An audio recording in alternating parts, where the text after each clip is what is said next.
8,000 ka mga pumuluyo sa syudad sang Iloilo ang fully vaccinated na. Sa nagapadayon nga kampanya sa syudad sang Iloilo batok COVID-19, wala man nagauntat ang pagpatigayon sang vaccine rollout. Sandig sa datos sang Iloilo City Government, humali nagumpisa ang rollout sa bulan sang Marso, may 41,491 COVID-19 vaccine doses na ang nahatag sang syudad. Sa subong mayara na sang 33,195 ka mga individual nga nakabaton sang ila first dose kag nagahulat sang ila schedule para sa second dose sang vaccination. Ang kabugusan nga numero sa mga fully vaccinated ang naglabot na sa 8,296 ka mga individual. Ang mga bakuna nga gingamit amo ang Sinovac kag AstraZeneca, mga donasyon nga nabaton sang national government gikan sa COVAX facility. Target sang Iloilo City nga mabakunahan ang masobra 400,000 nga mga residente kag hindi residente apang nagatrabaho sa syudad. Nahibaluan nagbakal sang AstraZeneca vaccine ang lokal nga panguluhan kag ini ang ginalauman nga mag-aabot sa masunod nga bulan. Padayon ang panawagan sang syudad nga magkooperar sa mga pagsulundan kag magpabakuna gid. Permigid hinahambal ni Mayor Jerry Tranyas nga kinahanglan ng pabakuna kita ini ang aton nga moving forward nga mga measures para nga matapos na niya ang aton sitwasyon nga ginaatubang subong So permigid hinahambal ni Mayor Jerry Tranyas magkooperar kita kag magbinibigay kita. Ang syudad sang Iloilo ang mayara na sang duha ka mga vaccination center. Ini among Central Philippine University kag Iloilo Convention Center. Ginatingwan naman subong sang lokal nga panguluhan nga magpakig-angot sa University of San Agustin agod madugangan ang vaccination site kag madamo pa nga mga Ilonggo ang mabakunahan. Divine Singh para sa Level Up Patrol. Mga barangay nga ginpaidalom sa 72-hour surgical lockdown ang nakabaton sang relief goods gikan sa Iloilo City Government. May porsyon sa barangay Buhang Haro nga gin-lockdown matapos nagdamo ang kaso sang COVID-19 sa ila lugar. Ginadilian na magwa sa ila balay ang mga residente agud matap na ang paglapta sang virus. Bangod sini, nagpadala sang relief goods ang lokal nga panguluhan sang syudad sang Iloilo para sa mga pamilyang apektado sang lockdown. Mga tinapay, bugas kag delata ang ila nabaton kag ini ang ila ginpasalamatan. Dako gid ang amon pagpasalamat kay Mayor Jerry Tranyas regarding sa mga paghatag sa amon sa mga relief goods kay sa isa kami sa nadala nga sa laptop sa kansang mga barangay nga na dala sa damo sang COVID ma'am. Ti ang amon mamambal kay Mayor nga gapasalamat gid kami sang dako sa iya nga bulig sa amon barangay. At least wala ya kami mampagpabayi. Buligan niya kami. Wala ya kami ginadumdum ya kami sa tanan nga mga kinanglanon sa amon mga tao diri sa barangay. Sa subong, mayara sang 5 kabalay sa ila barangay ang padayon pa nga naka-lockdown. Ang record diri sa amon ma'am, ang ginhatag sa akon nga record daw 5 kabalay ma'am. So may ara na nga natapos na kami ma'am nga mga nga cases nga may nagasulod. Padayon ang pag-abot sa mga donasyon sa Iloilo City Government gikan sa pribado nga sektor. Ini ang igapanghatag sa mga barangay nga nagdugang sa listahan sa mga ginpaidalom sa surgical lockdown. Sa executive order nga ginpapanaog ni Mayor Jerry Tranyas kahapon, may 5 ka mga barangay sa Iloilo City nga ginpaidalom sa 72-hour surgical lockdown. Umpisa kahapon Hunyo 9, bangod sang mataas nga COVID-19 active cases sa ila lugar. Nagapanguna sa may pinakamadamo nga kaso amo ang barangay San Juan Molo nga nakarecord sang 35 ka mga kaso. Sunod ang barangay Boulevard Molo nga mayara sang 20 ka kaso. Tabuk Suba La Paz nga may 16 ka kaso. Oñate de Leon Mandurriao nga may 13 ka kaso. Kag barangay East Timawa Molo nga may 9 ka panibag-o nga kaso. Dane Raffles para sa Level Up Patrol. Neurologist sa Iloilo City ginsaysay ang mga benepisyo kag importansya sang COVID-19 vaccine. May 102 ka mga confirmed cases ang COVID-19 ang syudad sang Iloilo base sa Hunyo 9 nga listahan sang Iloilo City Epidemiology and Surveillance Unit.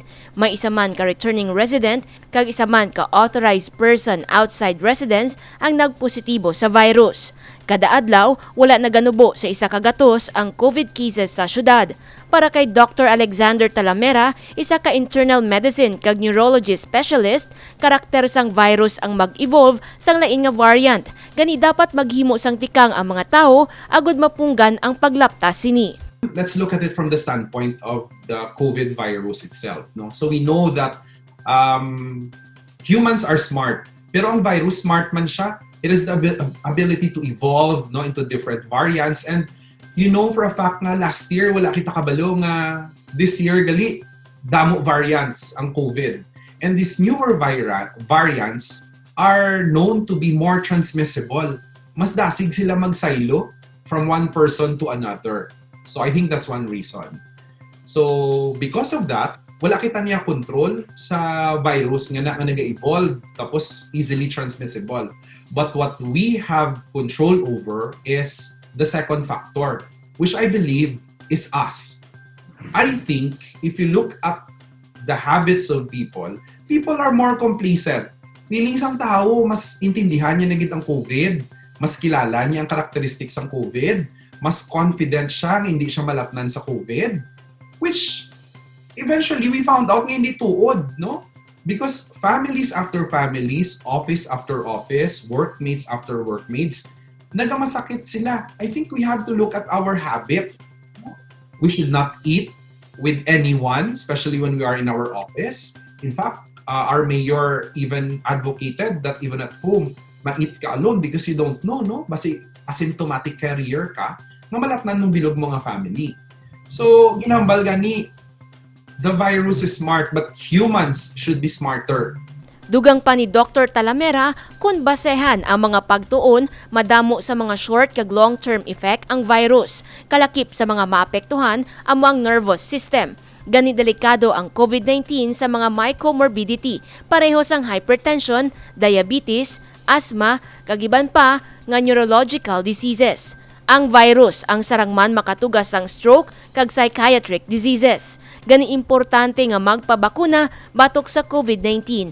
Apang nagpahanumdum si Dr. Talamera, sarang gihapon ma-infect sang virus ang nabakunahan na. Ang kinalain sini, hindi mangin severe o kung magdulot sang kamatayon sa pasyente.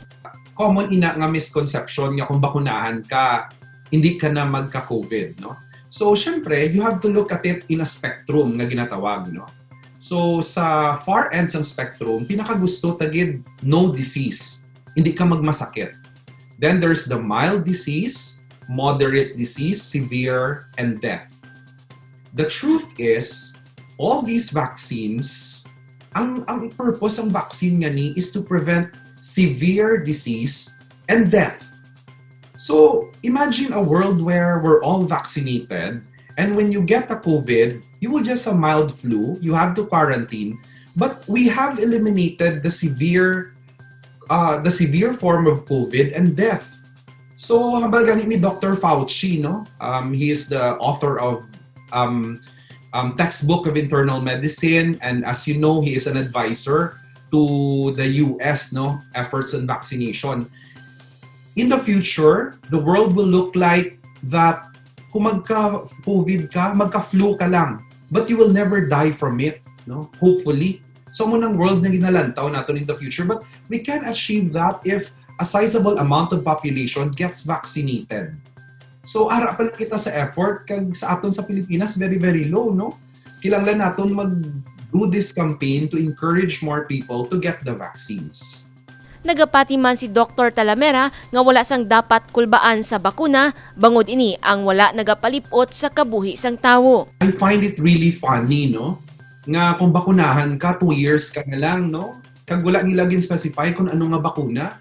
We all know that majority of us receive vaccines. So pagkabata mo pa lang, tagaan ka na daan sa anti-tetanus.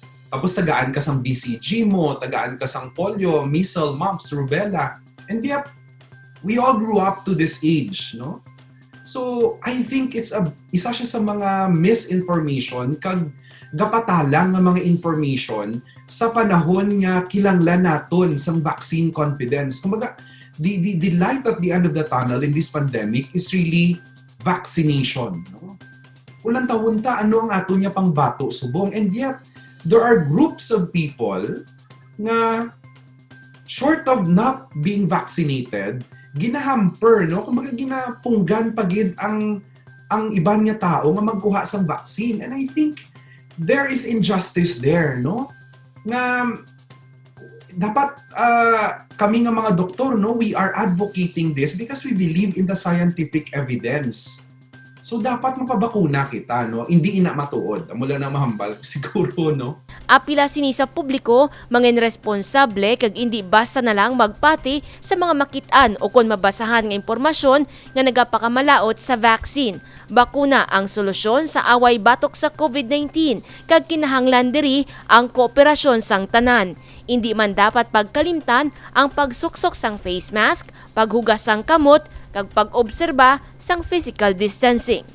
Jennifer Garcia Hernandez para sa Level Up Patrol.